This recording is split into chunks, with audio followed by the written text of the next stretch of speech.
ओम नमः शिवाय। भक्तों, आज का दिन बहुत ही विशेष और पावन है। आज से हम अपने इस पेज पर शिव पुराण के दिव्य अध्यायों की एक नई श्रृंखला शुरू कर रहे हैं। महादेव की महिमा और उनके स्वरूप के रहस्यों को जानने के लिए हम हर रोज एक नया अध्याय आपके समक्ष लाएंगे।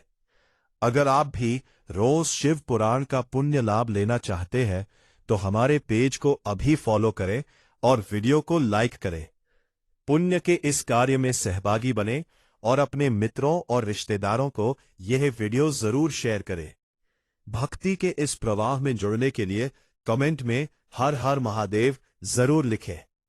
पहला अध्याय, प्रयाग में सूत जी से मुनियों का तुरंत पाप नाश करने वाले साधन के विषय में प्रश्न, जो आदि से लेकर अंत में है, नित्य मंगलमय है, जो आत्मा के स्वरूप को प्रकाशित करने वाले हैं, जिनके 5 मुख है और जो खेल खेल में जगत की रचना, पालन और संहार तथा अनुग्रह एवं तिरोभाव रूप 5 प्रबल कर्म करते हैं, उन सर्वश्रेष्ठ अजर अमर उमापति भगवान शंकर का मैं मन ही मन चिंतन करता हूं।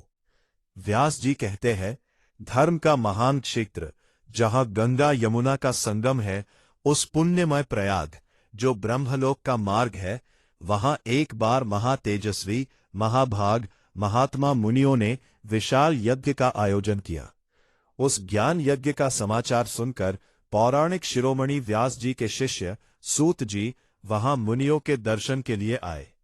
सूत जी का सभी मुनियों ने विधिवत स्वागत व सत्कार किया तथा उनकी स्तुति करते हुए हाथ जोड़कर उनसे कहा, हे सर्वज्ञ विद्वान रोमहर्षण जी, आप बड़े भाग्यशाली हैं। आपने स्वयं व्यास जी के मुख से पुराण विद्या प्राप्त की है। आप आश्चर्य स्वरूप कथाओं का भंडार है। आप भूत, भविष्य और वर्तमान के ज्ञाता हैं। हमारा सौभाग्य है कि आपके दर्शन हुए। आपका यहां आना निरर्थक नहीं हो सकता। आप कल्याणकारी हैं।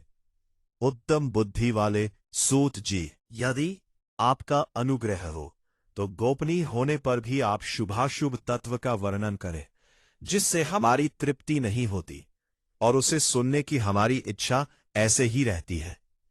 कृपा कर उस विषय का वर्णन करें।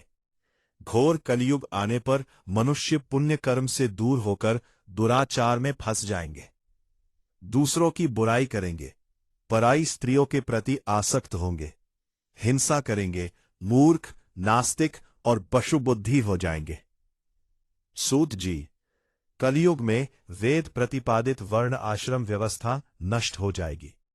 प्रत्येक वर्ण और आश्रम में रहने वाले अपने अपने धर्मों के आचरण का परित्याग कर विपरीत आचरण करने में सुख प्राप्त करेंगे। इस सामाजिक वर्ण संकरता से लोगों का पतन होगा, परिवार टूट जाएंगे, समाज बिखर जाएगा, प्राकृतिक आपदाओं से जगह जगह लोगों की मृत्यु होगी, धन का क्षय होगा, स्वार्थ और लोभ की प्रवृत्ति बढ़ जाएगी, ब्राह्मण लोभी हो जाएंगे और वेद बेचकर धन प्राप्त करेंगे, मद से मोहित होकर दूसरों को ठगेंगे, पूजा पाठ नहीं करेंगे और ब्रह्म ज्ञान से शून्य होंगे। क्षत्रिय अपने धर्म को त्याग कर कुसंगी, पापी और व्यभिचारी हो जाएंगे। शौर्य से रहित हो वे शूद्रों जैसा व्यवहार करेंगे और काम के अधीन हो जाएंगे। वैश्य धर्म से विमुख हो संस्कार भ्रष्ट होकर कुमार्गी, धनोप्रजन परायण होकर नाप तौल में ध्यान लगाएंगे। शूद्र अपना धर्म कर्म छोड़कर अच्छी वेशभूषा से सुशोभित हो व्यर्थ घूमेंगे।